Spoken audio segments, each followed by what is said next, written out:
In the beginning, there was darkness. Then God said, "Let there be Beastars."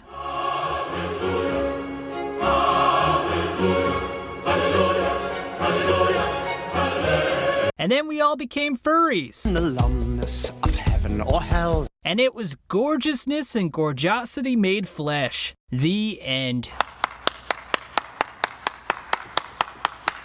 In all seriousness, Beastars is an amazing anime/manga that has turned into one of my all-time favorites. And because of its amazingness, I want to chronicle the major plot points and character arcs from beginning to the most recent chapter to give newcomers a basis for what's to come, and veterans another dose of Haru Itagaki's addicting masterpiece. If you need to check yourself into anime rehab, it's alright, I've been there, bro. Try the coffee, it's great! So with that said, let's begin this lengthy, albeit exciting recap of Beastars. At Cherryton Academy, herbivores and carnivores live in close quarters with one another, and even attend the same classes as each other. However, with the death of Tem, the alpaca, tensions between the two begin to proliferate. Especially because Tem's assailant got away scot-free and is, purportedly, still roaming the campus and scoping out new victims. And after Lewis asks Legoshi to watch the door to the drama club, and Legoshi subsequently attacks a small,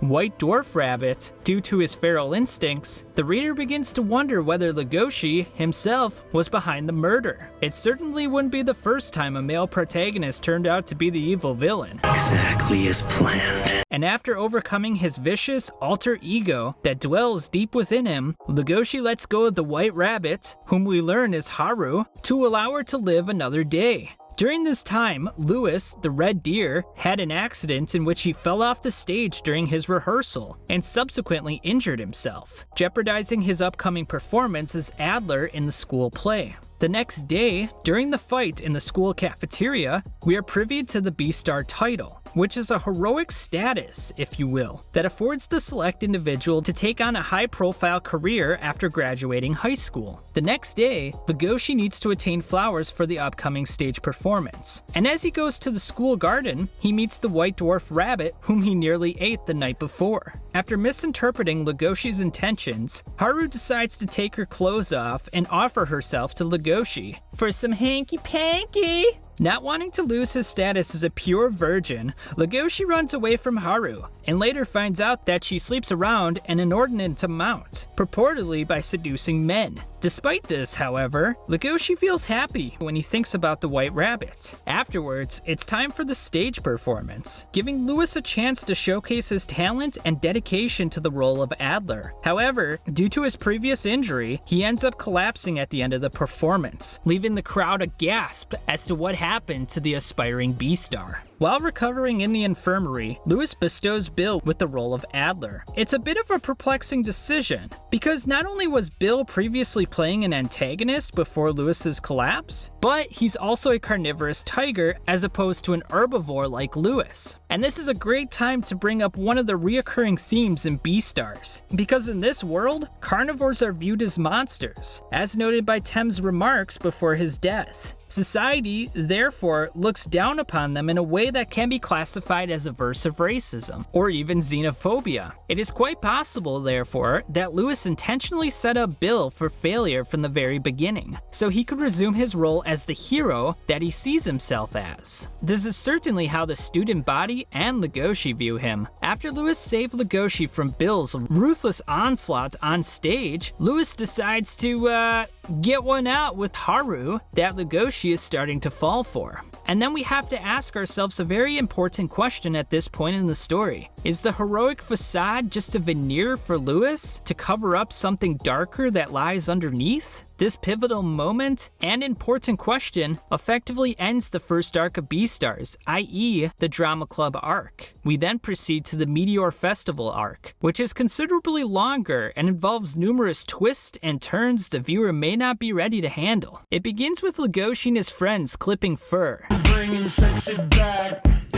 and the drama club preparing for the upcoming dinosaur festival. Legoshi decides to take this opportunity to pursue Haru and get to know her, but his social awkwardness and passive personality prevents him from asking even basic questions, like her name. Haru, on the other hand, has her own demons she is attempting to overcome, in the presence of Legoshi's imposing physical stature. Eventually though, the two meet eyes with one another, and Legoshi makes it his mission to continue pursuing his new love interest. After a few days, we see a group of carnivores picking on a young female gray wolf. After Legoshi saves the young wolf, we find out her name is Juno, and that she wants to become an actor in the drama club. She is also smitten for Legoshi. Afterwards, Legoshi and a bunch of carnivores from school go to the city and run into this hobo on the street who offers to sell his fingers to the gray wolf for consumption. We thusly find out that they are in fact in the black market alley, otherwise known as the ghetto.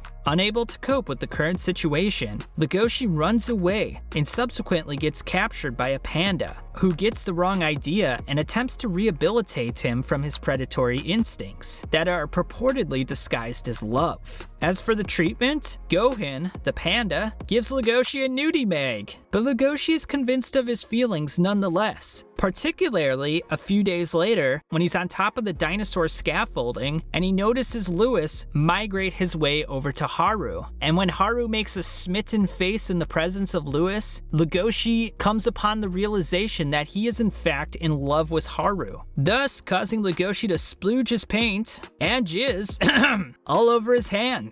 Following this, we see Lewis get his hand cut by Bill via an accident in the drama club. After apologizing, Bill informs Lewis that he found out about his dark, hidden secrets in the ghetto. To which Lewis replied, "Taste my gun, you pleb." Now, hold on. I watched the anime and I don't remember seeing this scene, you may say. Unfortunately, they got rid of this scene because of the fear of portraying gun violence in school, amidst all the cases in the past few years. Actually, I'm not really sure why they got rid of it, but that was what I read on Reddit, and we all know you can believe everything you read off of the internet. After the gun incident, Juno and Lewis have a nice encounter in which Juno tells Lewis that she'll be the eventual Beastar, and that Legoshi's hers, leaving Lewis in desperate need for a new boy toy. We then find out about Lewis's cryptic, melancholic past in the black market alley, where he was being raised for slaughter. After being saved by a savvy businessman named Oguma, Lewis begins his life of dignified affluence. It does not, however, change his inner feelings of weakness, a primary reason Lewis lashes out at others who make him feel inferior. Haru, in preparation for the dinosaur festival, gets stolen by a criminal organization of lions known as the Shishigumi.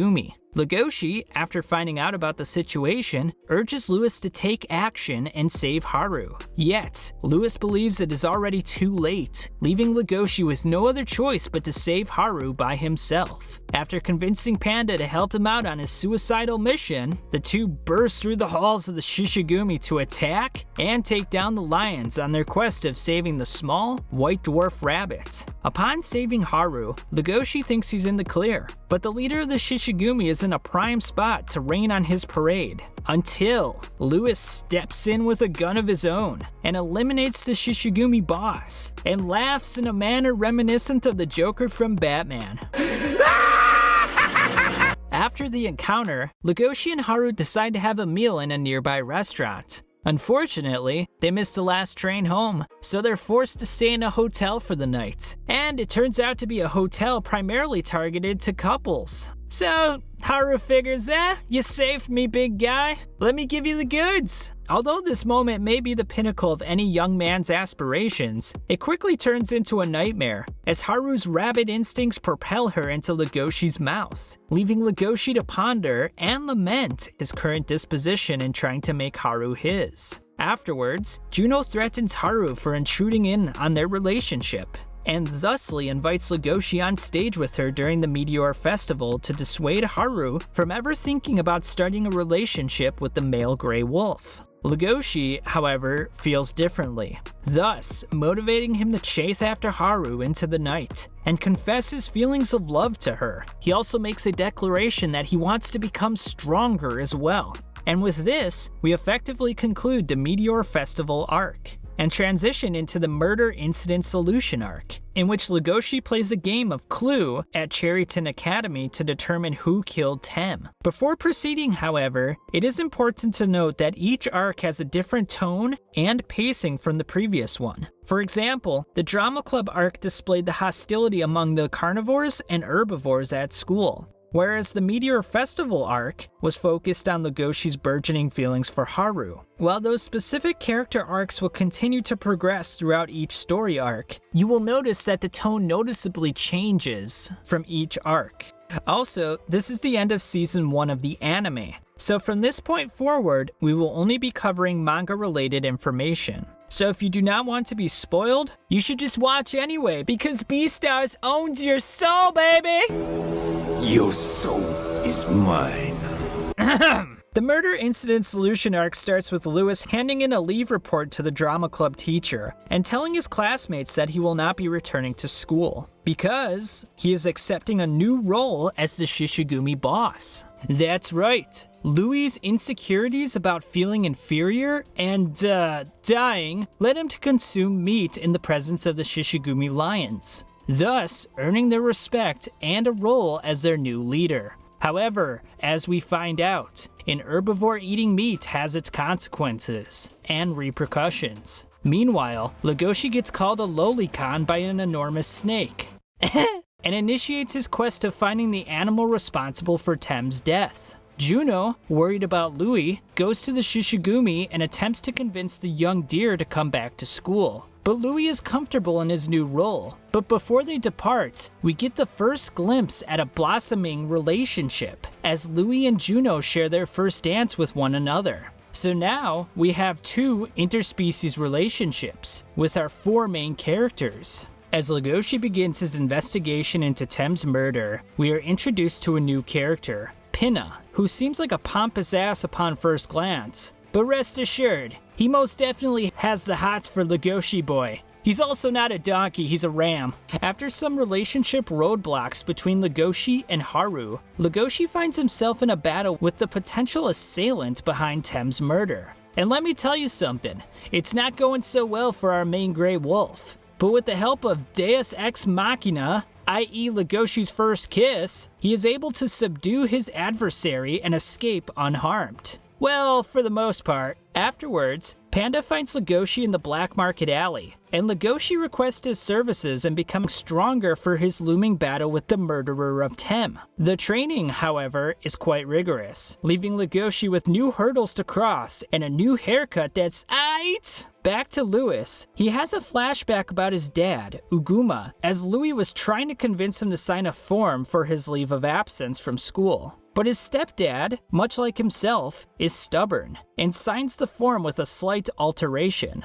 Louis then runs into Legoshi at the black market alley and gets the wrong idea for his reasons for being there. Louis thusly thinks that Legoshi has given in to his carnivorous urges and even thinks that he's a hypocrite and begins to lament the idea of thinking of the gray wolf in a different light than most of the other carnivores at school. Fed up with his diminishing power, Legoshi turns into Bane to proliferate a new power that comes from his limbs as opposed to his fangs. After patrolling the city for a while with Panda, Legoshi decides to meet Haru in the library and propose marriage to her, to which she retorts, I'm gay. What? Yeah. No, you're not. Yeah. I thought you were just a punk. This whole time.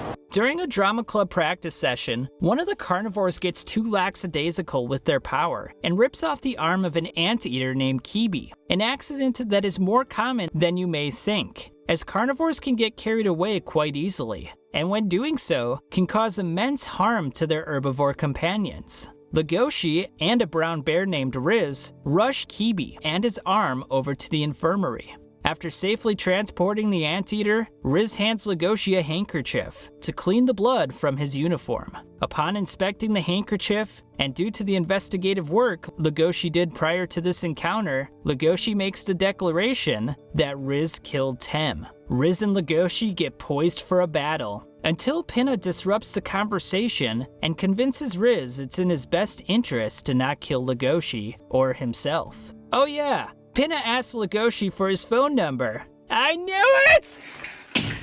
I'm gay. After a brief encounter with Lewis, in which Legoshi reveals that he has found the murderer at Cherryton Academy, we transition back to Riz for a glimpse into the mysterious bear's life and his past. As we come to know, bears are required to take force-limiting pills when they reach a certain height, to prevent them from accidentally hurting others. Unfortunately, these pills have a nasty side effect that cause the user to experience massive headaches. This is a crucial bit of information, because as Tem begins to befriend Riz believes himself capable of taking himself off the medication to show Tem his real self. But the friendship he built with Tem, as it turns out, was an illusion, as Tem revealed his underlying fears and trepidations when Riz confessed this bit of information. And because Riz could not psychologically accept this betrayal, and being called a monster straight to his face, he fabricated an image of Tem in his mind where he condoned the death to minimize his feelings of guilt. It is one of the most heart-wrenching moments in all of Beastars, and one in which Riz becomes a sympathetic character rather than a heartless monster. Due to the growing fears about potential predation incidents, Cherryton Academy becomes segregated, causing a great deal of turmoil at school. Back over to the Shishigumi, Lewis attends a black market auction in which an alligator is selling his body parts due to numerous debts. What happens next can only be described as bone-chilling, as an old goat asks for the gonads of the crocodile. What's better than this? Guys being dudes. Speaking of pieces of meat, Legoshi decides he has to get stronger and closer to Riz. Thus, he needs to consume protein himself, via eating an insect. Japanese cuisine, I tell you people. Nevertheless, the experience gives Legoshi a better appreciation for life, and his vitality returns to its normal state. Afterwards, Haru finally admits her true feelings towards Legoshi. She loves him, but before Legoshi can return her hug, he must finish business with Riz. And boy, is this an epic battle between the two carnivores, with lots of great manga panels filled with blood and action. And right in the midst of the battle, we find out Legoshi's grandpa is a Komodo dragon. Wait!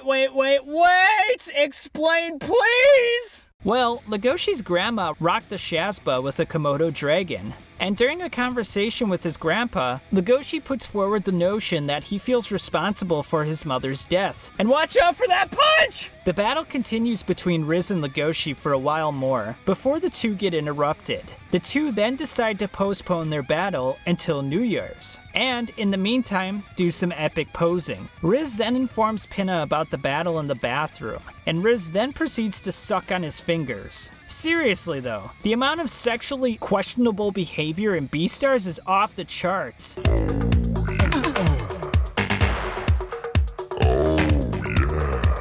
But you know you love it. Anywho, I think that's the end of bi-curious behavior in Beastars.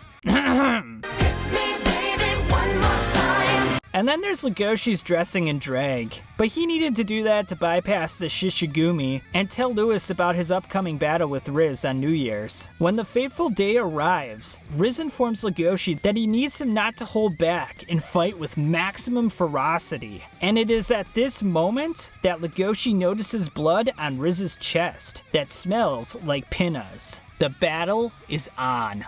We shortly find out that Pinna is still alive, but that doesn't change the fact that Legoshi still thinks he's injured and needs to fight the imposing bear to save his own life. In the meantime, Lewis decides he's leaving the Shishigumi, but not without some resistance, as Ibuki, his right-hand man, gives him an ultimatum: to shoot him and kill him on the spot, and thus leaving the Shishigumi for good, or to die trying. With the help of another member of the Shishigumi, Ibuki meets his demise, and Lewis thusly departs the Shishigumi for good to go help his friend Legoshi. While Legoshi is holding his own in the battle with Riz, it is quite evident that he is no match for the mighty bear. Therefore, Legoshi creates a diversion to talk to Lewis and catch his breath. After breaking down a bit, Lewis determines that Legoshi is no match for Riz in his current state. and, thusly, offers his leg to the Grey Wolf to give him the energy boost needed to defeat the Brown Bear.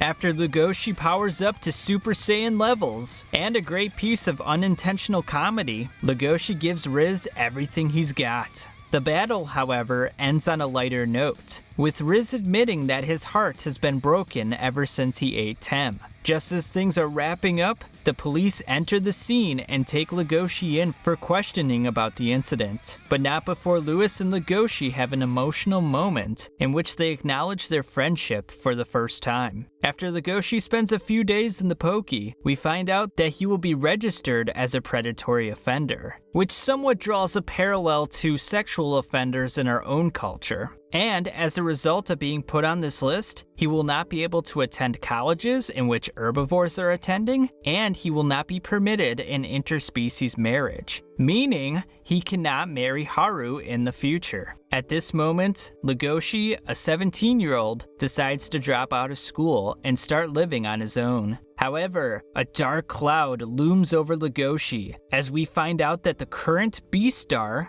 Yafya, a horse, has taken a special interest in the Grey Wolf, whom ate his friend's foot. And with this, we end the Murder Incident Solution arc and part 1 of this video series. In part 2, we will start with chapter 100 and the Life as a Dropout arc, followed by the Revenge of the Love Failure arc, which is still ongoing, so I may wait for that particular arc to finish before releasing the next video. But in any case, I hope you enjoyed this Beastars timeline video, and I'll catch you guys on the flip side.